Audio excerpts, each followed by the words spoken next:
Bonjour à tous, dans cette vidéo nous allons voir les calques de forme dans After Effects. Donc pour cela on va créer une nouvelle composition que je vais appeler mainComp avec un underscore au milieu comme d'habitude.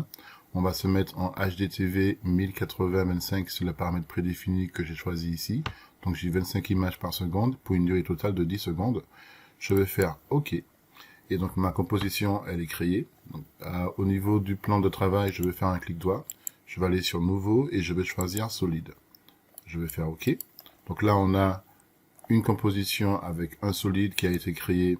Et vous vous rappelez que lorsque l'on crée un solide, automatiquement After Effects va nous mettre ici un dossier au niveau du chutier avec le solide qui a été créé pour nous. Il va nous indiquer combien de fois il est utilisé dans le projet. En l'occurrence, il est utilisé une fois ici.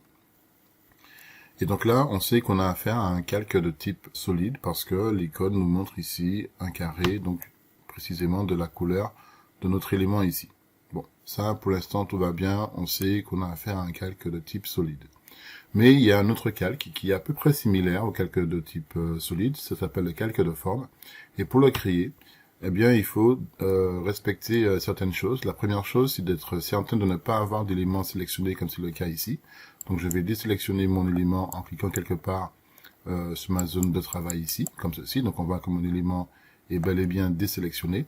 Et puis je vais me rendre à ce niveau-là, au niveau de la barre d'outils, et je vais choisir l'outil rectangle. Donc je vais cliquer dessus, et quand je fais ça, eh bien je peux voir qu'au niveau de la barre d'outils, eh bien il y a une mise à jour qui est effectuée, et je vois que j'ai des paramètres qui sont proposés ici pour choisir la couleur du fond du rectangle que je vais créer, ainsi que la couleur du contour que je pourrais exprimer aussi en pixels pour définir sa largeur. Ok. Et quand je déplace la souris au niveau de mon plan de travail, eh bien je peux voir qu'elle a aussi changé d'icône. Là j'ai une croix avec une étoile juste à côté pour me signifier que je vais créer un calque de forme. D'accord. Donc observez bien ce qui va se passer aussi à ce niveau-là. Donc là on sait très bien qu'on a créé un calque de type solide. Donc si je maintiens mon clic gauche, je clique une première fois et je glisse avec la souris comme ceci, eh bien on peut constater qu'effectivement on a un calque qui est créé. La première chose que l'on peut voir, c'est qu'il a respecté la couleur ici. Par contre, on n'a pas le contour qui est défini ici puisqu'il est à 0. Donc alors que mon calque est sélectionné, eh bien je peux toujours venir à ce niveau-là, clic gauche et lui définir donc un contour. Alors là ça se voit pas assez, mais si je zoome et que j'augmente un petit peu plus le contour, eh bien on peut voir qu'il m'a effectivement créé un contour de 34 pixels. Et il nous a rajouté ici un nouveau calque, il l'a appelé par défaut calque de forme, et on voit que l'icône qui est juste à côté n'est pas similaire à celui du calque de type solide, donc on arrive à différencier les deux éléments comme ça. Donc là on a une étoile qui nous montre vraiment qu'on a un calque de forme. Et si je viens au niveau des paramètres ici, je peux voir que, en plus du paramètre transformé qui est par défaut dans le calque de type solide, j'ai un autre attribut qui a fait son apparition qui s'appelle contenu. Et dedans, dans le contenu, on voit qu'on a le rectangle que l'on a créé ici. D'accord?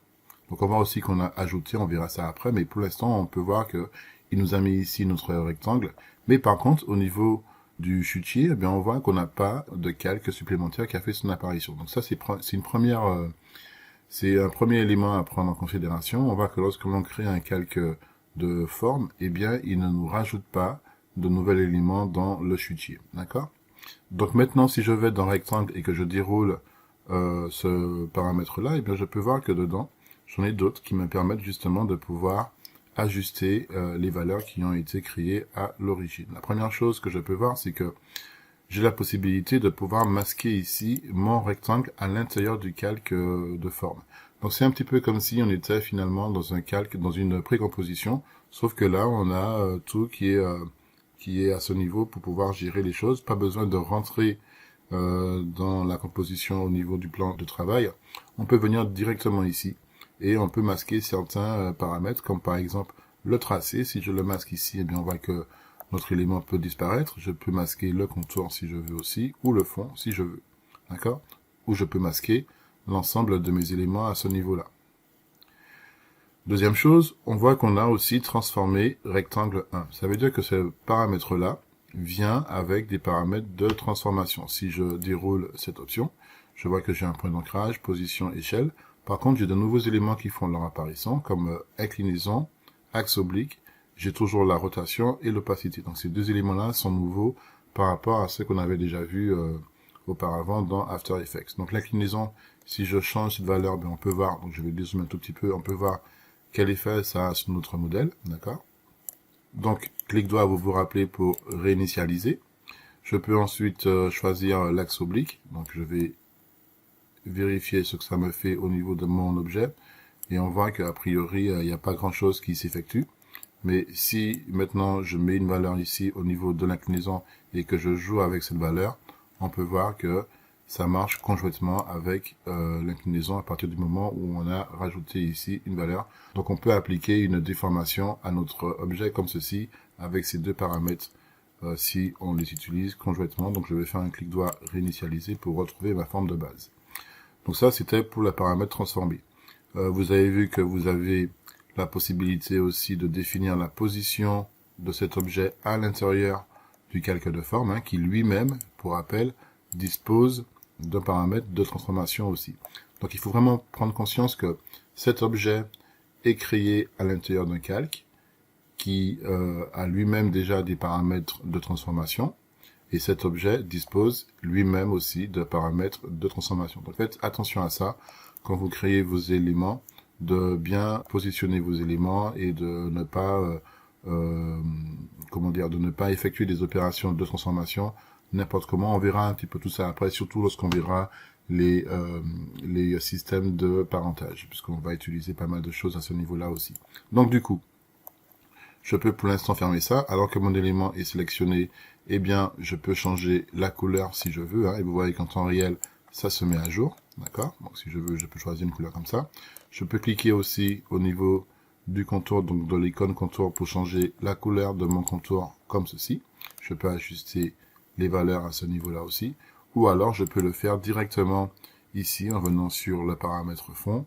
Je peux venir changer la couleur si je veux ici, et je peux changer aussi l'opacité de mon calque si j'en ai envie. Donc, ce sont les deux paramètres qui viennent avec, qui sont les plus couramment utilisés. Je peux faire la même chose au niveau du contour aussi, hein. Je peux jouer sur l'opacité si j'en ai envie, et je peux changer aussi la couleur comme ceci, d'accord? Donc, maintenant qu'on a vu ça, je vais vous montrer que, voilà, ça c'est une première chose, mais on a la possibilité de choisir la façon dont le contour va être appliqué ici. Si je clique maintenant sur fond, eh bien il va m'ouvrir une fenêtre qui va me permettre de pouvoir gérer directement l'opacité alors que mon objet est sélectionné. C'est une autre façon de pouvoir faire les choses. Et il va aussi me permettre de choisir le mode de fusion que je vais pouvoir utiliser par rapport donc justement à mon objet. Donc là pour l'instant je suis au niveau du fond. J'ai coché ici prévisualisation pour voir l'effet que ça peut avoir directement sur mon objet quand je suis en train d'essayer de faire des opérations comme celle-ci. Donc si je fais OK, on voit que ça n'a pas fait grand chose, mais à tout moment je peux revenir et je peux changer ce paramètre là. Et je vois que à ce niveau-là, j'ai la possibilité de choisir d'autres options de fond pour mon objet. Par exemple, je peux choisir l'option dégradé linéaire. Avant, j'étais en couleur unie, hein. Donc option dégradé linéaire.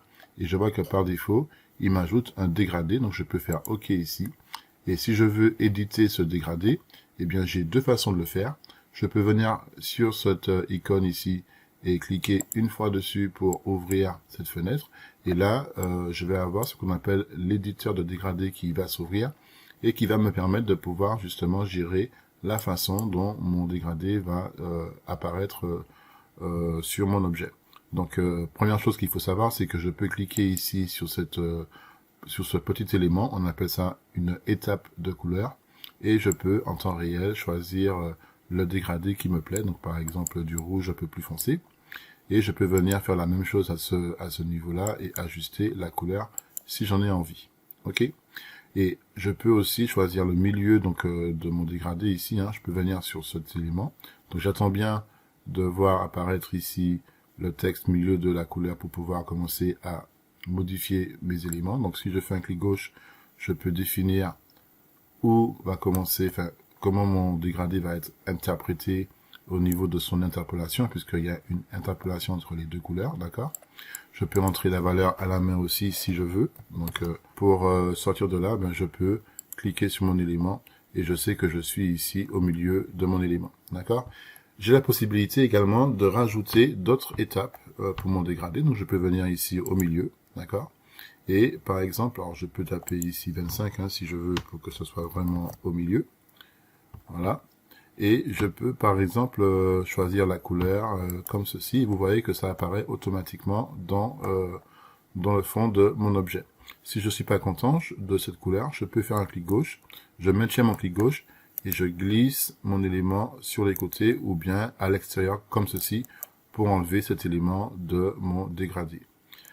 Alors que je suis en type dégradé linéaire, je peux aussi choisir dégradé radial et vous voyez l'effet que ça a sur mon objet. Mais là pour l'instant on voit que la façon dont c'est appliqué c'est fait de façon automatique. Donc là je vais valider et je vais vous montrer que si je prends l'outil de sélection, et bien une fois que je le sélectionne ici, je vais zoomer un tout petit peu, on voit qu'on a ici ce qu'on appelle un gizmo, c'est un petit graphique, un objet visuel qui va nous permettre de pouvoir interagir de façon interactive avec ce paramètre de dégradé. Donc vous voyez que là j'ai fait un clic gauche, je le maintiens, et si je glisse ma souris comme ceci, eh bien je peux déterminer la position, le point de départ de mon dégradé comme c'est indiqué ici, et vous voyez que automatiquement il a ouvert ce paramètre pour m'indiquer où j'en suis par rapport à mon dégradé. Donc j'ai le point de départ, j'ai le point d'impact, hein, vous voyez que là je peux aussi changer ce paramètre ou venir dessus, et je sais que je peux commencer à faire un clic gauche quand le curseur de la souris change, donc c'est le cas ici, clic gauche, et je peux déterminer la façon dont mon dégradé va apparaître dans le fond de ma forme ici. Donc vous voyez que je peux venir à tout moment ajuster un dégradé comme ceci, si j'en ai envie. D'accord? Donc on a un petit cercle qui est juste autour du point de départ. Il s'agit de la longueur de surbrillance. Hein. Si je change ce paramètre, on voit qu'il va se positionner comme ceci tout le long de ce segment. Mais je peux le prendre et je peux le déplacer autre part. Et vous voyez que la surbrillance, l'endroit aussi le plus brillant dans mon dégradé, eh bien je peux ajuster ici la forme comme ceci. Donc ça c'est pour tout ce qui est dégradé, hein. Je peux le faire aussi à ce niveau-là et revenir ici, et vous voyez que ça va se mettre à jour automatiquement. Je peux même revenir sur le fond et il a conservé ma couleur de départ.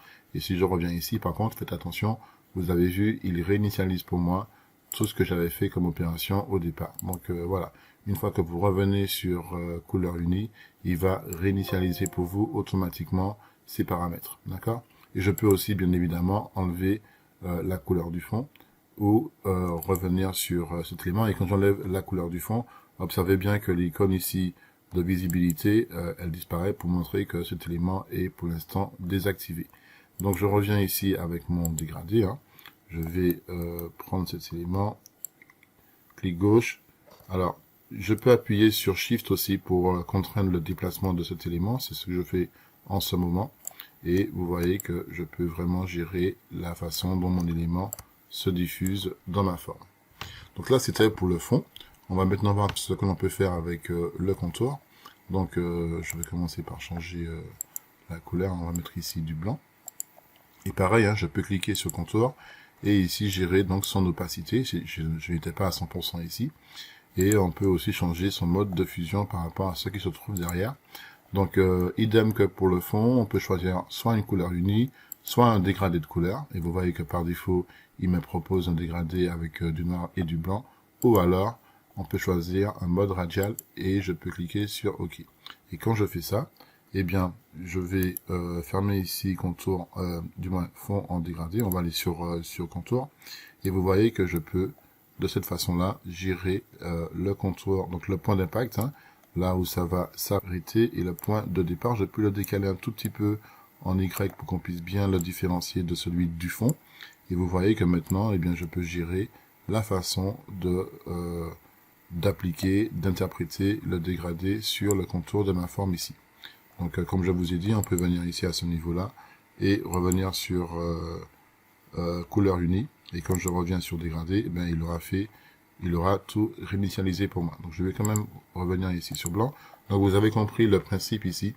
Si vous voulez faire les choses à la main, ben, vous avez la possibilité de venir ici sous l'outil sélection Et là, vous aurez des outils qui vont vous permettre de placer interactivement et de façon plus précise, plus interactive et plus intuitive l'application de votre dégradé sur votre forme, que ce soit au niveau du fond ou du contour. Donc ça, c'était une première chose. Maintenant, ce que je vais vous montrer, donc bien évidemment, au niveau du contour, on a aussi la possibilité de choisir la largeur du contour ou pas, d'accord?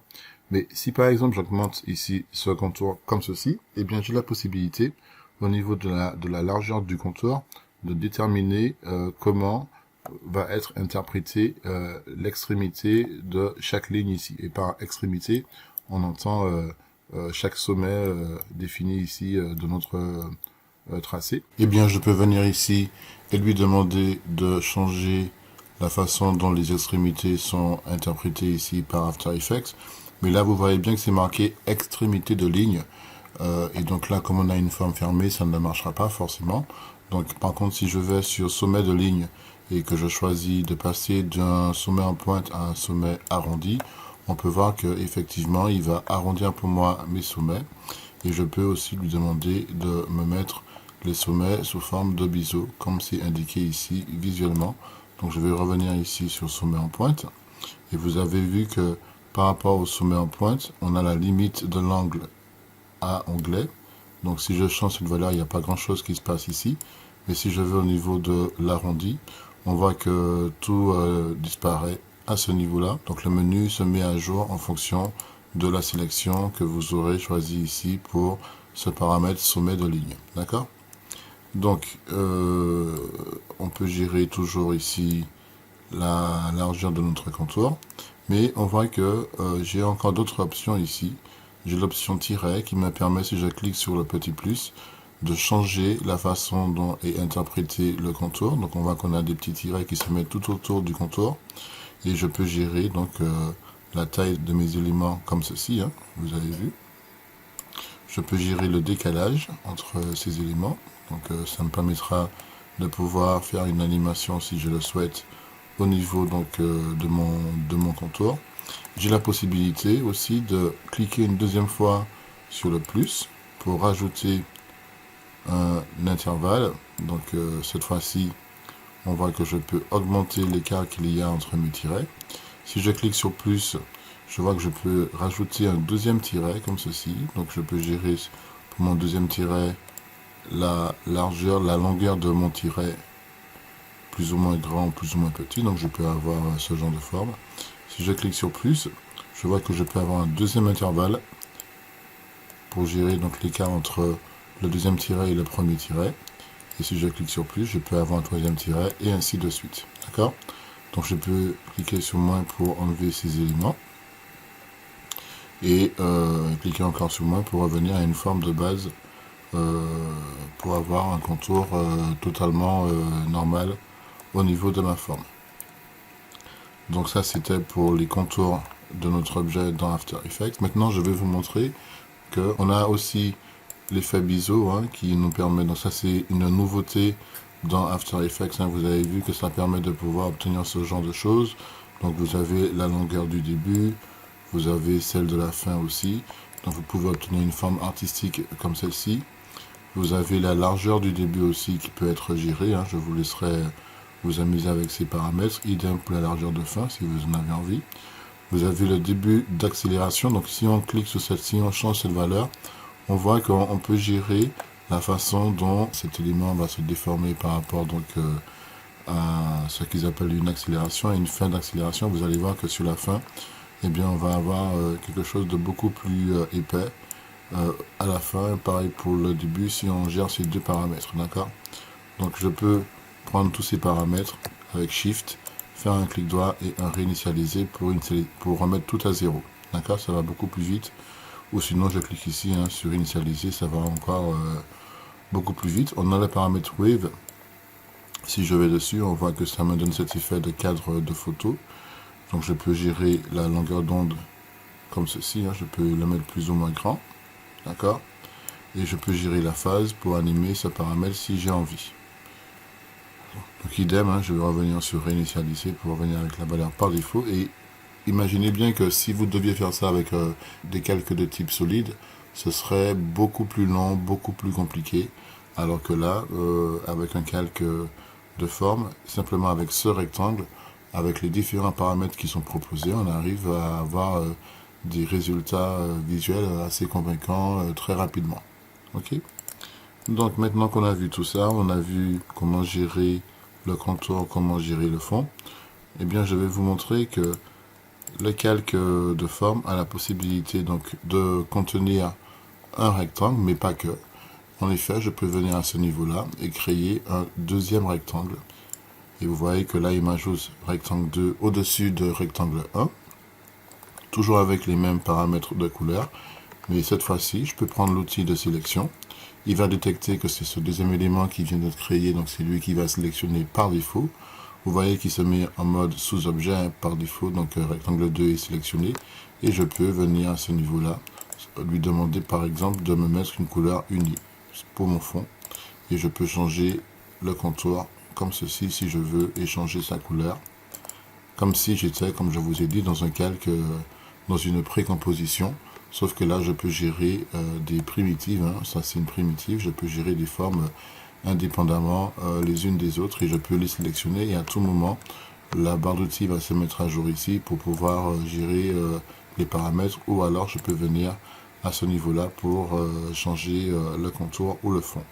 Alors, je ne vous ai pas montré que au niveau du fond, j'ai la possibilité de prendre le fond et d'appuyer sur supprime. Donc je peux supprimer un fond si j'ai envie et je peux supprimer un contour si j'ai envie.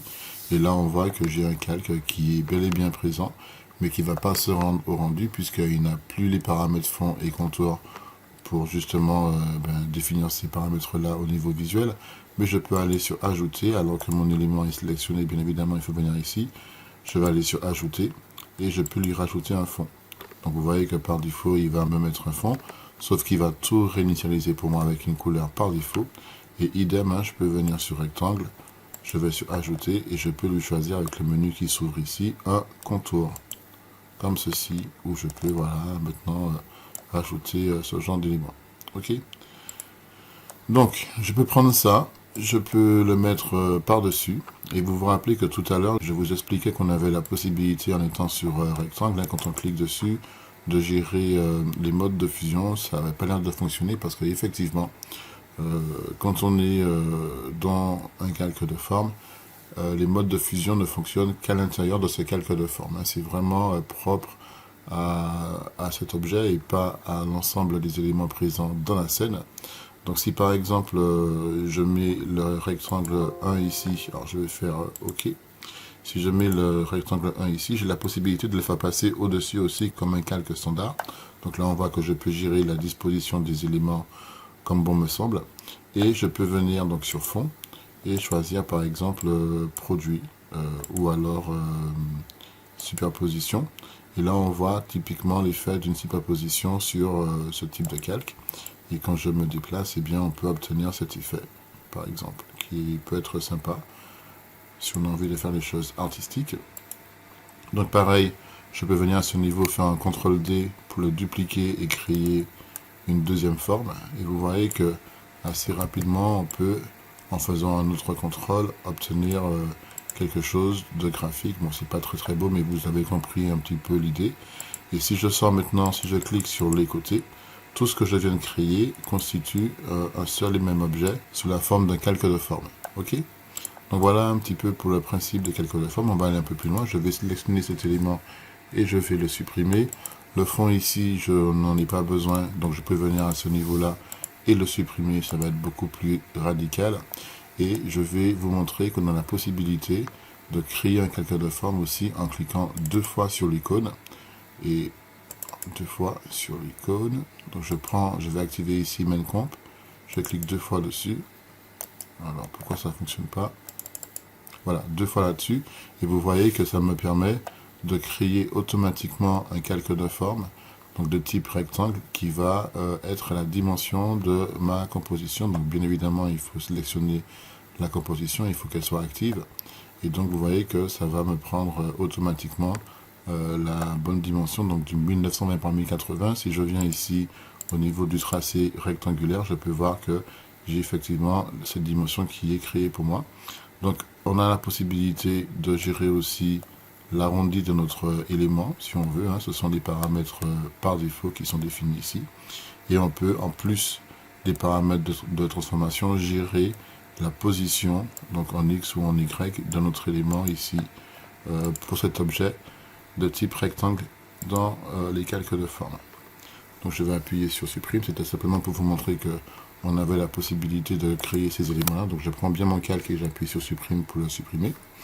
Et donc je vais de nouveau cliquer dessus. Cette fois-ci, je vais lui mettre un dégradé vert. On va mettre un petit vert comme ceci à ce niveau-là.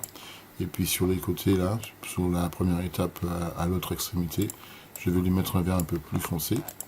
Et je vais aller cette fois-ci mettre ça ici.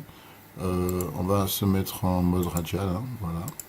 Donc ça va être plus joli. Je peux sortir un petit peu plus comme ceci. Je peux prendre sur les côtés la longueur de surbrillance et la mettre à ce niveau-là. Je pense que c'est plutôt pas mal. Donc au niveau de l'opacité, on va laisser tel quel. Et maintenant que j'ai créé ça, ben, je vais pouvoir verrouiller cet élément qui va me servir de fond. Alors, la dernière chose que je peux faire, c'est que je peux enlever ici le contour, soit en mettant un 0, soit en venant ici et en cliquant sur aucun. C'est beaucoup plus simple de faire comme ça. Donc là, j'ai vraiment un calque qui me sert de fond avec un joli dégradé. Et je vais vous montrer qu'on a d'autres primitives qui sont disponibles ici avec les calques de forme. Je peux prendre un outil étoile. Donc parce que j'ai verrouillé cet élément, et bien du coup quand je vais créer mon étoile, et bien il va me créer automatiquement un deuxième calque de forme. Et vous avez vu hein, que dans Solid, il n'y a plus de calque qui est créé, donc je peux supprimer également cet élément. Ici, je vais choisir une autre couleur. Donc je vais cliquer ici sur l'icône couleur et je vais lui demander de me mettre du jaune au milieu et du rouge ou de l'orange, tiens, à l'extérieur, comme ceci. Alors, de l'orange un peu plus foncé peut-être, voilà. Et du jaune, je vais faire OK. On va se mettre, on va rester comme ça. Donc là maintenant, je vais gérer, avant d'aller plus loin, je vais gérer la forme de mon objet. Avec le polyétoile, eh bien, on peut créer, si on veut, donc dans les tracés de cet élément, si je vais à la fin, je peux créer un triangle si j'ai envie. Mais là, je vais en mettre plusieurs, comme ceci, à peu près 7. Et je ne vais pas toucher à la position ni à la rotation. Je vais simplement aller sur rayon interne et vous allez voir que quand je gère cet élément, eh bien, on voit que je peux changer la forme de mon objet comme ceci. C'est plutôt sympa. Pareil pour rayon externe, hein, je peux changer la forme comme ceci. Mais ce qui est le plus intéressant, je trouve, dans ce paramètre, c'est qu'on peut gérer les arrondis internes et externes. Donc si par exemple je vais sur arrondi externe, eh bien je peux avoir cette forme-là. Et vous voyez tout de suite où je veux en venir. On peut obtenir cette forme qui ressemble à une petite fleur. Donc si je vais sur l'outil sélection, eh bien je peux gérer, en me positionnant bien comme il faut, le dégradé au niveau de mon objet ici. Et je peux aller sur contour. Cette fois-ci, je vais cliquer sur cette icône pour lui mettre par exemple du blanc et lui rajouter un petit contour comme ceci. Et puis si je trouve que c'est trop pointu ici, eh bien j'ai toujours la possibilité d'arrondir cette forme comme ceci, mais là on n'a plus l'aspect que l'on souhaitait avant, donc du coup je vais laisser comme c'était. Ah oui, vous avez vu que je peux aller aussi dans le sens inverse, hein, c'est plutôt joli, mais pour le coup je vais faire un clic droit réinitialiser pour rester comme c'était avant. Et comme vous pouvez le constater, eh bien je dispose ici maintenant d'une petite fleur, et je peux, si jamais c'est trop grand, hein, je peux lui demander de faire en sorte que au niveau de sa transformation, au niveau de son échelle, et bien que l'élément soit un peu plus petit comme ceci. Voilà. Et donc là, je peux créer avec CTRL D, alors, bien évidemment avec l'outil déplacement du point d'ancrage, je peux le prendre, appuyer sur CTRL et mettre le point d'ancrage ici au centre. Bon, ça n'a pas vraiment grand intérêt puisque finalement, ce que je vais faire comme opération, c'est que là pour l'instant, si on regarde bien, je suis en mode sous sélection sur mon polyétoile. Et bien je peux appuyer sur CTRL D et dupliquer mon objet comme ceci. Alors je ne sais pas si vous avez vu, mais là on a un effet de de fusion qui est appliqué sur mon élément. Donc faites attention à ça aussi. Ça veut dire que si je vais sur le fond en dégradé, je vois que je suis en superposition, il faut que je retourne en mode normal pour mes deux éléments, puisque là j'ai appuyé sur CTRL D, donc ça veut dire que forcément pour étoile, poly étoile 2, il faut que je retourne ici en mode normal. Et de cette façon, je sais que je peux déplacer mes éléments comme bon me semble. Alors je ne sais pas si vous avez fait gaffe, mais si je dézoome un tout petit peu et que je prends mon élément, là c'est mon calque de forme en mode sélection objet. Si je veux déplacer mes deux éléments, eh bien il faut que je double-clique sur un des deux éléments pour passer en mode sélection sous objet, et là je peux déplacer mes éléments comme bon me semble, prendre les outils associés de transformation, pour faire les opérations que je désire au niveau de mes objets. Donc assez rapidement, tu peux venir à ce niveau-là, hein, et gérer avec Shift, hein, bien évidemment, et bien la création de plusieurs éléments en appuyant sur CTRL D. Hop, CTRL Z, hein, CTRL D. Et bien je peux créer d'autres éléments comme ceci. Alors il faut bien que je prenne mes éléments. Voilà, CTRL D. Je me place bien comme il faut. Et je peux créer des petites fleurs comme ceci dans ma scène. Ok? Donc voilà, on peut créer un petit champ comme ça. Je ne vais pas tous les faire, mais sachez que c'est tout à fait possible de faire ce genre de choses.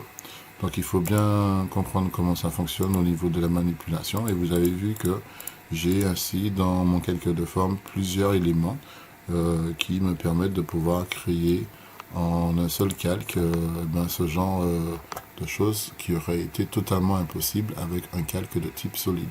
Donc c'est principalement ça la différence entre un calque de type solide et un calque de forme.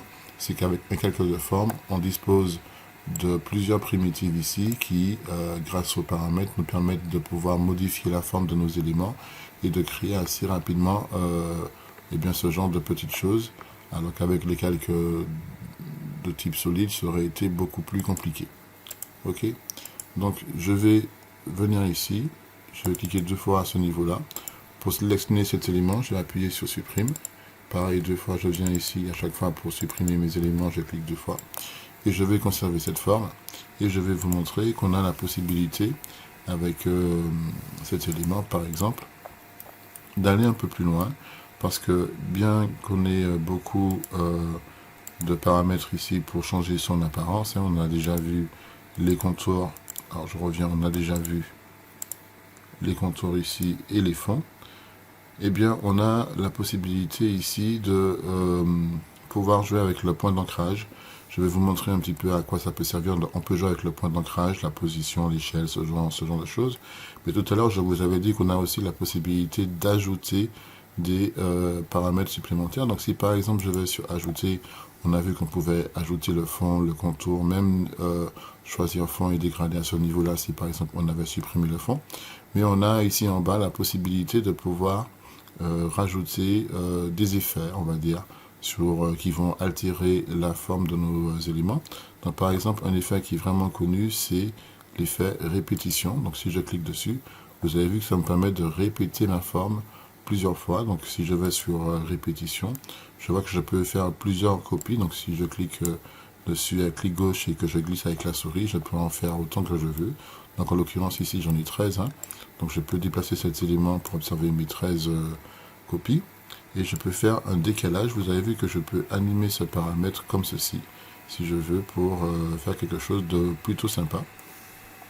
Mais là où ça devient intéressant, c'est au niveau du paramètre transformation de la répétition. Parce que comme pour le rectangle, eh bien on a la possibilité de gérer la façon dont cet effet va être appliqué au niveau de sa transformation sur notre objet.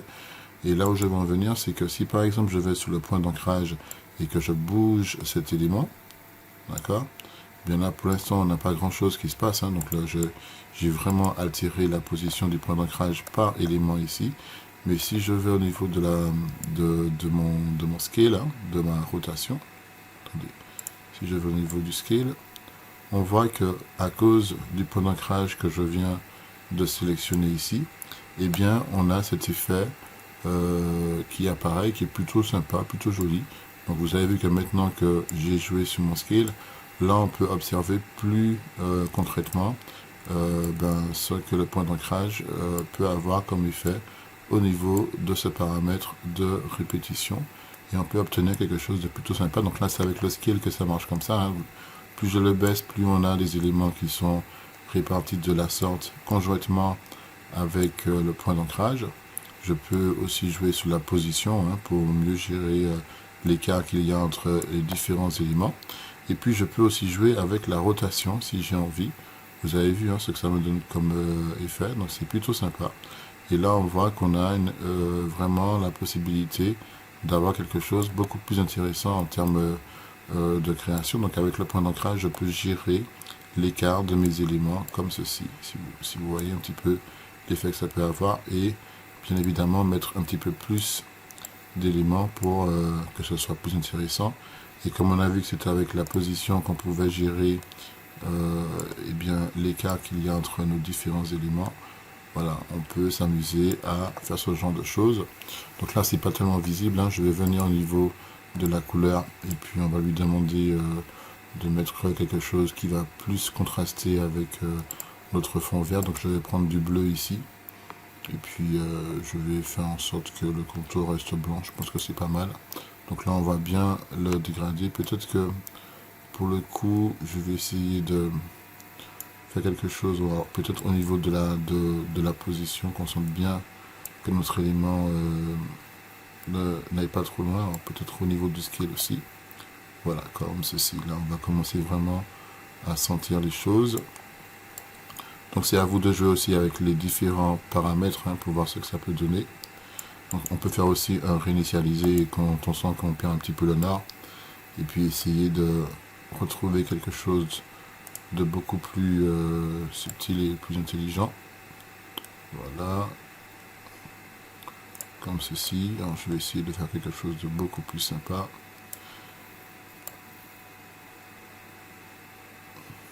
Hop. Voilà, là on commence à avoir quelque chose de vraiment plus sympa. Alors peut-être un petit peu sur le scale. La rotation un tout petit peu. Et vous vous rappelez que tout à l'heure je vous ai parlé de la possibilité de décaler les éléments.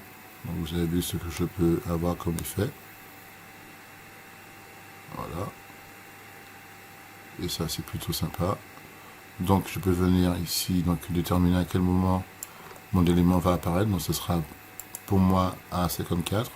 Je peux aller à 4 secondes. Et puis faire une animation comme ceci. Voilà, où ça va venir à ce niveau-là. Et où l'écran va devenir tout blanc. Voilà, comme ceci. Ok. Donc ça peut me servir de transition. Donc si je fais play, donc au niveau de la prévisualisation,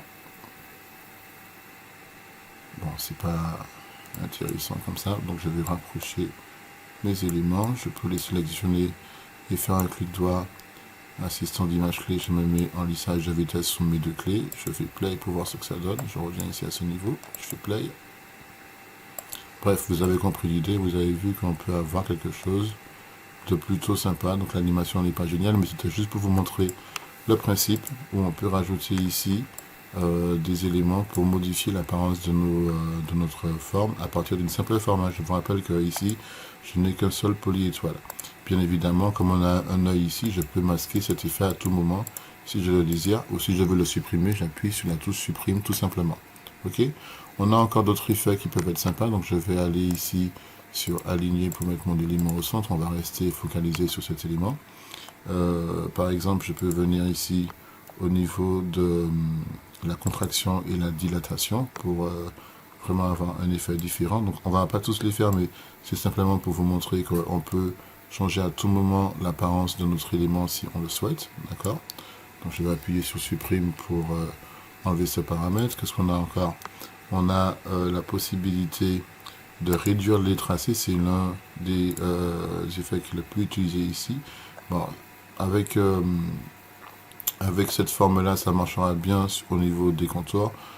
pas totalement bien avec la forme. Vous allez voir tout de suite comment ça fonctionne, hein. Si je fais un fin, ben on voit que ça me donne cet effet là. Donc comme je vous disais, si je vais au niveau du poly étoile, que j'enlève le fond dégradé, donc que je les masque et que je laisse uniquement que le contour d'afficher, donc je viens ici, j'ai masqué le fond dégradé, et bien si je reviens à ce niveau là, on voit que je peux animer donc le contour comme ceci, d'accord. Donc par exemple, je peux faire en sorte que si je suis à la frame 0, je mets une clé à ce niveau là, je vais plus loin. Je mets une autre clé pour indiquer que ça s'est formé entièrement au niveau du contour de ma fleur. Et une fois que j'arrive ici, ou bien même à ce niveau-là, à peu près un tout petit peu avant, je peux anticiper cet effet. Je peux aller sur fond dégradé, activer cet effet et lui demander au niveau de son opacité, hein, de le mettre ça à 0. Et vous avez compris qu'une fois que la forme sera finie, et bien l'opacité un peu plus loin va prendre forme. Donc j'aurai cette animation qui va se créer automatiquement pour moi. Alors vous avez vu que ce qui n'est pas intéressant, c'est la ligne qui apparaît ici. Donc je vous rappelle, hein, que je peux prendre ce paramètre là, aller sur l'éditeur graphique et puis lui demander, donc là c'est un peu grand, donc je vais fermer cette partie là qui ne m'intéresse pas, et je peux lui demander ici au niveau des valeurs de l'opacité uniquement, hein, donc de venir à ce niveau là et de lui rajouter donc un lissage de vitesse.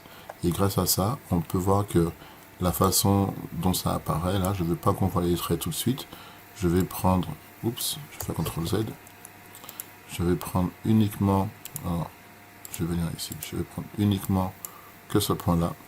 Je vais aller sur sa tangente, sur la poignée de la tangente, j'appuie sur Shift, et je vais ajuster la façon dont la valeur va apparaître. Je ne veux pas que ça apparaisse tout de suite, donc je vais encore tirer un tout petit peu comme ceci, et ici aussi un tout petit peu, et je peux observer comment ça apparaît à ce niveau là. Et donc là, visuellement, je sais que l'œil humain va avoir le temps de s'adapter bien comme il faut et de ne pas vraiment faire attention à ce petit trait pour que mon élément puisse apparaître bien comme il faut. Donc si je dézoome et que j'enlève tout ça, je peux revenir ici en mode standard normal, hein, agrandir mon espace, ma ligne de temps ici.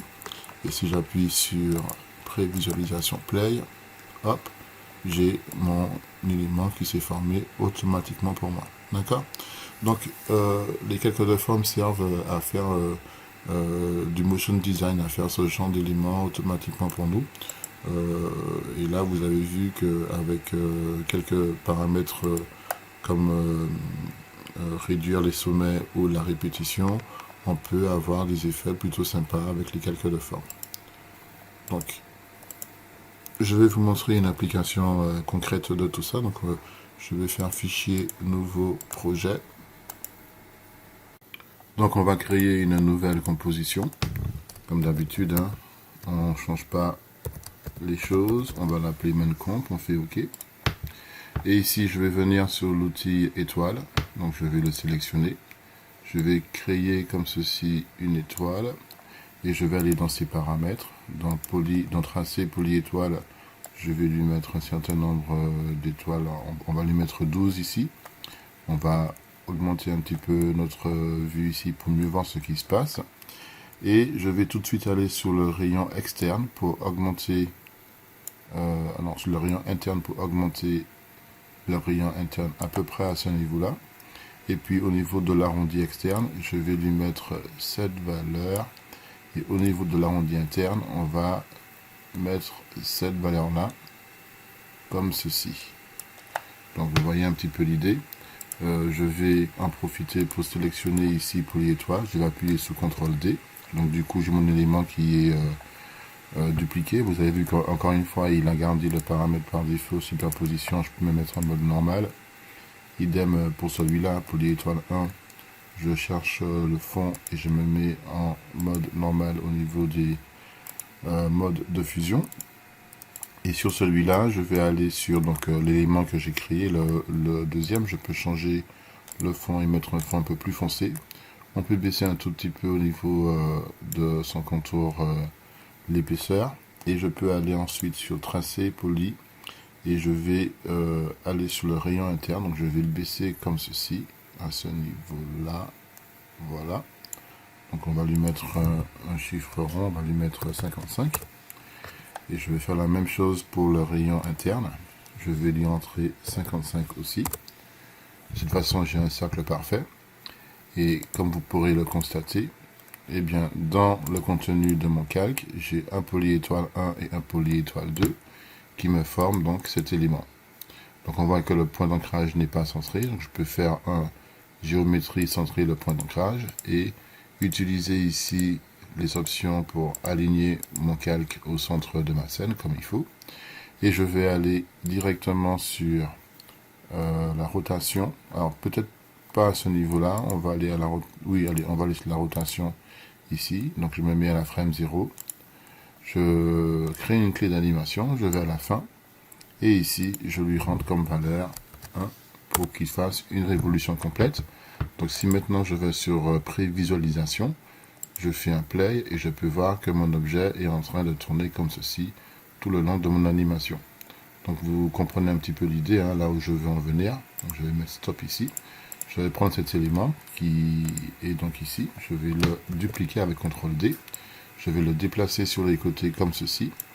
Et celui-là, je vais appuyer sur U pour avoir accès à ces paramètres d'animation.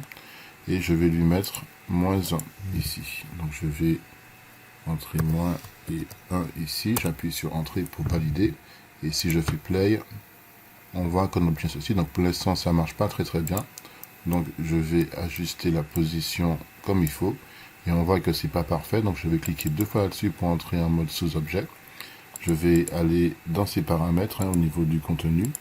Donc vous avez vu qu'il me sélectionne automatiquement le polyétoile qui est concerné ici.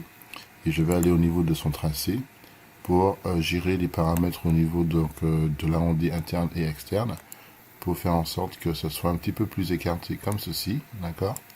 Et puis peut-être un peu plus fin à ce niveau-là. Et au niveau du rayon interne, on va le baisser un tout petit peu comme ceci, de façon à ce que ça puisse rentrer bien comme il faut. Alors peut-être que je vais écarter encore un tout petit peu le rayon externe comme ceci. Et donc là j'ai une deuxième forme de roue ici. Je peux changer la couleur un tout petit peu qu'on puisse faire la différence. Hein. Et puis je peux en profiter pour prendre celle du milieu et mettre une couleur un peu plus sombre. Voilà, comme ça on a deux éléments totalement différents. Je vais bien positionner mon élément comme ceci. Peut-être que je peux baisser aussi au niveau du contour cet élément comme ceci. Alors, pas autant. Voilà. Et donc maintenant si je fais play, eh bien on obtient ceci. On sent que là c'est nettement plus évident. Voilà, ça marche mieux. Et grâce à ça, eh bien rien ne m'empêche de prendre cet élément, de le dupliquer et de le positionner au bon endroit, donc comme ceci. Hein. J'essaie de trouver la bonne valeur au niveau de la position. D'accord. Je peux m'aider les flèches du clavier pour bien positionner mon élément. Je vais faire CTRL D pour dupliquer. On va mettre ça à peu près à ce niveau-là. Voilà, comme ceci. Avec les flèches, je peux ajuster la position. CTRL D, je viens ici. Et idem, hein. Je positionne du mieux que je peux cet élément. Et puis maintenant, je peux prendre celui-là, CTRL D. Et le mettre ici, par exemple. CTRL D, prendre un autre, le mettre ici. Bref, vous avez compris l'idée. Vous avez vu que finalement, les calques de forme permettent de créer des objets comme celui-là pour pouvoir justement faire des animations complexes qui auraient été plus compliquées à réaliser avec de simples calques, donc des calques de type solide. Donc vous voyez un petit peu une application concrète de ce que l'on peut faire avec ce genre d'objet. Ok.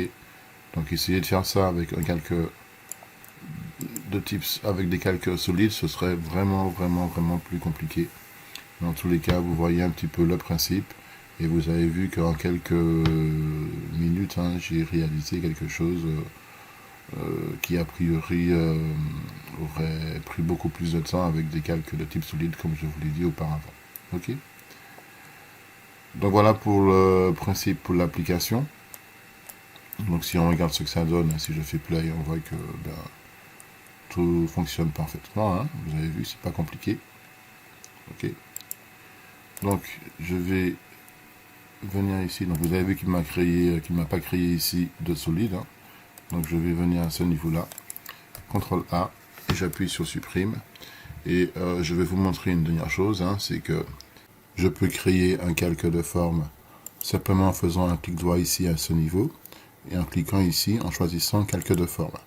Et quand je fais ça, vous avez vu que je ne suis pas venu ici au niveau de ma barre d'outils pour créer un calque de forme. Donc si je vais à ce niveau-là, je vois que mon contenu il est totalement vide.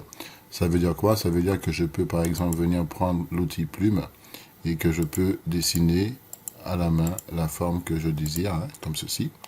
Et comme vous pouvez le constater, quand je viens ici et que je vais sur la forme que j'ai tracée, il va automatiquement me mettre un contour et un fond. Donc pareil, hein, je pourrais venir à ce niveau-là et lui définir un dégradé si je veux ou pas, d'accord? Idem pour le contour. Et ce qui est intéressant, c'est que alors que j'ai une forme ici, eh bien je peux toujours prendre mon outil plume et faire une deuxième forme comme ceci. Voilà. Et comme vous voyez, on a toujours le même souci, hein, qu'on avait tout à l'heure, c'est-à-dire que on a un mode de fusion qui est en superposition, donc pensez bien à faire attention à ce genre de choses, hein, à chaque fois. Et ce que je veux vous montrer, c'est qu'on a la possibilité d'aller sur ajouter et de prendre une option qui va nous permettre de fusionner les tracés. Donc, quand je fais ça, vous voyez que il me rajoute un contour et un fond, en plus du contour et du fond qui sont présents déjà pour chaque forme que je viens de créer ici. Donc il faut vraiment faire attention à ça. Quand je viens au niveau donc de fusionner les tracés, si je vais au niveau de cette option, je vois que là je suis en mode addition. Si je viens à ce niveau et que je choisis soustraction, on voit que j'obtiens cette forme. Donc je peux à tout moment venir sur la première forme que j'ai créée ici en cliquant 2 fois là-dessus. Et vous voyez que je peux ajuster ici sa position pour obtenir quelque chose de nouveau. Et quand je sors de là, ben, je vois que j'ai eh bien, un fond et un contour qui sont appliqués. Et ça, c'est grâce à ces deux éléments-là qui me permettent justement de pouvoir, à partir des deux formes, créer une nouvelle forme. Donc, pareil, hein, je peux venir à ce niveau-là, soustraction et choisir intersection. Et bien évidemment, j'aurai donc cette forme qui sera créée pour moi. Donc on peut considérer que là j'ai créé un nouvel élément avec de nouveaux paramètres et si je veux, je peux venir dans contenu, aller sur ajouter et choisir groupe. Donc le mettre à ce niveau-là, vous avez vu qu'il est entre forme 2 et forme 1. Je peux le mettre au niveau de contenu pour le mettre à ce niveau-là. Prendre tous ces éléments et les glisser à l'intérieur de mon groupe. D'accord? Bien comme il faut à l'intérieur de mon groupe, voilà, comme ceci. Et donc maintenant, ça me permet de pouvoir ranger mes éléments à l'intérieur de mon calque de forme, hein. Je peux donc masquer tout d'un seul coup. Et si je veux, je peux appuyer sur la touche entrée pour renommer mon élément et l'appeler objet par exemple. Parce que j'ai pas de nom précis. Et voilà, donc j'ai créé un nouvel objet dans After Effects que je peux paramétrer en supprimant ou pas des éléments. D'accord ? Autre chose qu'il faut savoir au niveau de la manipulation donc des calques de forme, c'est que si par exemple je veux faire un masque sur cette forme, eh bien il faut que je sélectionne ici mon outil étoile et vous voyez que juste à côté j'ai l'outil créer un masque pour les calques de forme. Donc je le sélectionne d'abord et ensuite je peux créer un masque comme ceci et avoir une forme comme celle-là. Et vous voyez que là il me crée un masque pour mon objet calque de forme, pour mon layer calque de forme ici. Ok, donc voilà tout ce qu'il fallait savoir au niveau des calques de forme dans After Effects et nous aurons l'occasion d'en voir un petit peu plus dans les prochaines vidéos.